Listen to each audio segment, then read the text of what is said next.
नमस्कार मित्रांनो, स्वागत आहे तुमचं मराठी शेअर मार्केट या शेअर मार्केटच्या मराठी भाषेतील यूट्यूब चॅनलमध्ये. आज या ठिकाणी आपण एंजल वन या कंपनीबद्दल डिस्कशन करणार आहोत. हे डिस्कशन आपल्या मायबोली मराठी भाषेमध्ये असणार आहे. बरेच जण परेशान झालेले आहेत की एंजल वनचा जो काही स्टॉक आहे तो कंटिन्युअसली डाऊनफॉलमध्ये आहे. याच्या मागचं कारण काय असणार आहे? फंडामेंटली काही चेंजेस झालेले आहेत का? टेक्निकली काही चेंजेस झालेले आहेत का? कंपनीमध्ये एखादी चांगली खराब न्यूज आहे का? याच्यावरती आपण डिस्कशन करणार आहोत. या ठिकाणी रिसेंटलीच 2-3 दिवसापूर्वी एंजल वनचे रिझल्ट लागलेले आहेत. रिझल्टला आपण जेव्हा पाहतो तेव्हा सेल्स हा वाढलेला आहे year on year basis, EBITDA वाढलेला आहे, नेट प्रॉफिट वाढलेला आहे आणि EPS देखील वाढलेला आहे इयर ऑन इयर बेसिसवरती. मग रिझल्ट तर चांगला आहे, मग तरी देखील स्टॉक का पडत आहे याच्याबद्दलच आपण डिस्कशन करणार आहोत. या ठिकाणी तुम्ही कंपनीचा जर ऑल टाइम चार्ट पाहिला तर कंटिन्यूअस कंपनी या ठिकाणी अप ट्रेंडमध्ये होती.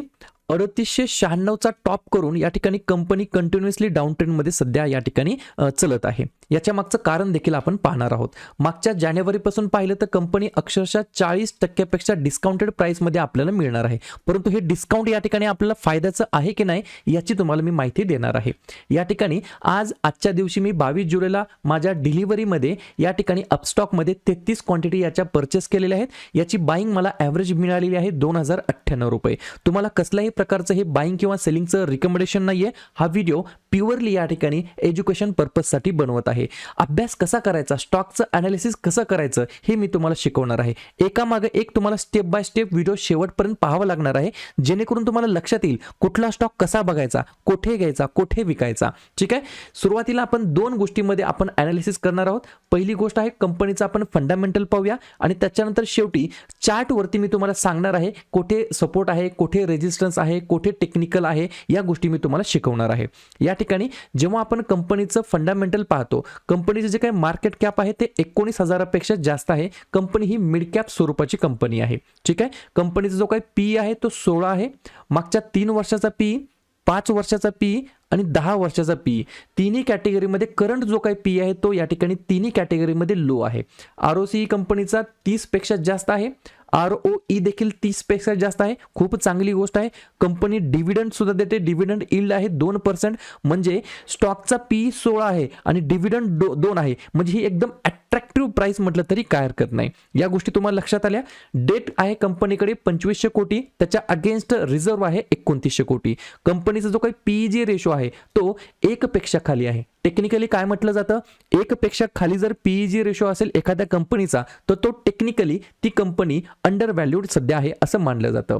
या ठिकाणी प्राइस टू अर्निंग रेशो आपण जेव्हा पाहतो, कंपनीची काय अर्निंग आहे ती कंटिन्युअसली या ठिकाणी year on year, quarter on quarter he continuously increase होत आहे. सध्या काय आहे, जो काही मीडियन PE आहे कंपनीचा 10 वर्षाचा तो 20 आहे आणि करंट किती चालू आहे 15च्या जवळपास. म्हणजे आपण असं समजू शकतो कंपनी सध्या या ठिकाणी बाईंग झोनमध्ये आहे किंवा या ठिकाणी अंडर व्हॅल्यूड परफॉर्मन्स करत आहे. प्रॉफिट अँड लॉस मध्ये जर बघितलं तुम्ही 2015 पासून 2020 पर्यंत शेअर मार्केटमध्ये तेवढं अवेअरनेस नव्हतं, तरी सुद्धा सेल्स हा कंटिन्युअसली वाढत होता. 450, 451, 440, 770, 778, 748. कोरोनाच्या नंतर काय झालं, या ठिकाणी मार्केटमध्ये शेअर मार्केटबद्दल अवेअरनेस क्रिएट झालं. मग त्या ठिकाणातून कंटिन्युअसली कंपनीचे जे काही सेल्स आहे तो वाढत गेला. 1200, 2200, 3000, 4200 आणि ट्रेलिंग 12 मंथमध्ये 4870 आहे. कंपनीचा जो काही सेल्स आहे तो ऑल टाइम हायला आहे. कंपनीचं नेट प्रॉफिट 47, 32, 108, 82, 600, 800, 1100 आणि 1197. याच्यावरून काय लक्षात आलं, सेल्स ऑल टाइम हायला आहे, नेट प्रॉफिट ऑल टाइम हायला आहे. त्याच्यानंतर हा जो काही पॅराग्राफ आहे तो अत्यंत महत्त्वाचा आहे. कंपाऊंडेड सेल्स ग्रोथ कंपनीचा डबल डिजिटमध्ये आहे. कंपाऊंडेड प्रॉफिट ग्रोथ सुद्धा डबल डिजिटमध्ये आहे. रिटर्न ऑन इक्विटी सुद्धा डबल डिजिटमध्ये आहे. फक्त कंपनीचा शेअर्स या ठिकाणी थोडासा परफॉर्म करत नाही. मागच्या 3 वर्षांमध्ये फक्त 17% रिटर्न भेटलेले आहेत. आता या ठिकाणी ही स्लाइड अत्यंत महत्त्वाची आहे. कंपनीचा सेल्स ग्रोथ डबल डिजिटमध्ये आहे, प्रॉफिट ग्रोथ डबल डिजिटमध्ये आहे, ROE डबल डिजिटमध्ये आहे. कंपनीचा जो काही स्टॉकची प्राइस आहे मागच्या 3 वर्षांमध्ये 17% आणि मागच्या 1 वर्षामध्ये 29%. हे सुद्धा रिटर्न खूप चांगले आहेत. शेअर होल्डिंग पॅटर्न बघितले तर प्रोमोटरची जी काही होल्डिंग होती ती या ठिकाणी मागच्या क्वार्टरमध्ये बघितलं तर 38% होती, आता ती 35% झालेली आहे. मग हे जे काही 3-4% कमी झाले ते नेमकं पब्लिककडे गेले का कोणाकडे गेले ह्याच्यावरती तुमची नजर असली पाहिजे. एफआयज कडे बघितलं तर 2021 मध्ये 4.5% जवळपास एफआयज होती, ती कंटिन्युअसली आता इन्क्रीज होऊन किती झालेली आहे तर अक्षरशः 15% झालेला आहे. आणि DI ची होल्डिंग 8 वरून कुठपर्यंत गेलेली आहे तर 14 पर्यंत गेलेली आहे, कंटिन्युअसली इन्क्रीज झालेला आहे. पब्लिककडे 35% आहे, परंतु त्याच्यामध्ये सुद्धा पहा या ठिकाणी तुम्ही पाहू शकता इंडिव्हिज्युअल भरपूर जणांनी या ठिकाणी हे स्टेक घेतले, त्याच्यामुळे तो आपल्याला जास्त दिसत आहे. ठीक आहे, या गोष्टी झाल्या फंडामेंटल बद्दल. टेक्निकल काय सांगत आहे, एका झोन मध्ये कंपनीचा शेअर अडकलेला होता 2022 पासून ते सप्टेंबर 2023 पर्यंत. या ठिकाणी मी तुम्हाला मुवमेंट करून दाखवतो. या ठिकाणी कंपनीची ही जी काही मुवमेंट होती ही कंटिन्युअसली अशी होती आणि या ठिकाणी kind of W pattern create करून या ठिकाणी कंपनीने या साईडला जवळपास 2100च्या जवळपास ब्रेकआउट दिला आणि कंटिन्युअसली कंपनी ही कुठपर्यंत गेली होती तर जवळपास 4000च्या लेवलला. ज्या ठिकाणी कंपनीने ब्रेकआउट दिला होता त्या रेंज पासून जर ऑल टाइम हायची रेंज बघितली तर कंपनी 100% पेक्षा जास्त रिटर्न दिलं होतं कंपनीने. आणि आता कंपनी आपल्याला जवळपास 45% पेक्षा जास्त डिस्काउंटेड प्राइस मध्ये मिळत आहे. मग टेक्निकल काय सांगत आहे पहा, लक्षात घ्या. या ठिकाणी एक फॉलिंग वेज टाइपचा एक पॅटर्न तयार झालेला आहे, मी तुम्हाला काढून दाखवतो. 3896चा जेव्हा या ठिकाणी हाय क्रिएट केला त्यानंतर कंपनी या रेंज मध्ये खेळत आहे. पहा हे काय आहे, हे एक फॉलिंग वेज आहे. या ठिकाणी ब्रेक करण्याचा प्रयत्न केला परंतु या ठिकाणी सेलर जास्त हवी होते, त्याच्यामुळे परत तो शेअर या ठिकाणी फॉलिंग वेजच्या पॅटर्नमध्ये अडकलेला आहे. परत या ठिकाणी हा फॉलिंग वेज तयार झालेला आहे.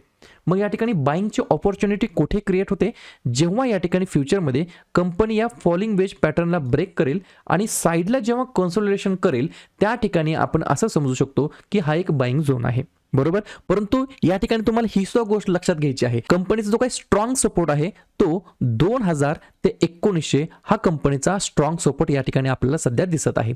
जेव्हा तुम्ही या ठिकाणी या कंपनीला 3 वर्ष 4 वर्ष 5 वर्ष या हॉरिझनसाठी जर तुम्ही बघत असाल तर ही कंपनी या ठिकाणी या प्राइसला तुम्ही स्टेप बाय स्टेप याच्यामध्ये अकोमुलेशन करू शकता. या ठिकाणी जर तुम्ही या स्टेपला स्टेप बाय स्टेप जर तुम्ही जर या ठिकाणी 1 क्वांटिटी 2 क्वांटिटी 4 क्वांटिटी लॉंग टर्मसाठी जर तुम्ही परचेस करत असाल तर फिबोनाची लेवलनुसार आपल्याला असं लक्षात येईल की पहिलं टार्गेट आपल्याला जवळपास 2700च्या जवळपास दिसेल, दुसरं टार्गेट हे आपल्याला 3200च्या जवळपास दिसेल आणि तिसरं टार्गेट हे ऑल टाइम हायला असेल. तर अशा प्रकारे आजचं हे जे काही अनालिसिस मी करण्यात आलेलं आहे ते एंजल वनच्या बाबतीमध्ये होतं. माझं हे जे काही या ठिकाणी सादरीकरण आहे हे तुम्हाला आवडत असेल तर नक्की कमेंट करत चला आणि या ठिकाणी अशा प्रकारे व्हिडिओ आवडला असेल तर नक्की व्हिडिओ लाईक करा. एखाद्या टॉपिकवरती एखाद्या स्टॉकवरती तुम्हाला जर अनालिसिस पाहिजे असेल तर नक्की कमेंट करत चला. ठीक आहे, व्हिडिओ पाहिल्याबद्दल सर्वांचा अगदी मनापासून आभार आणि धन्यवाद.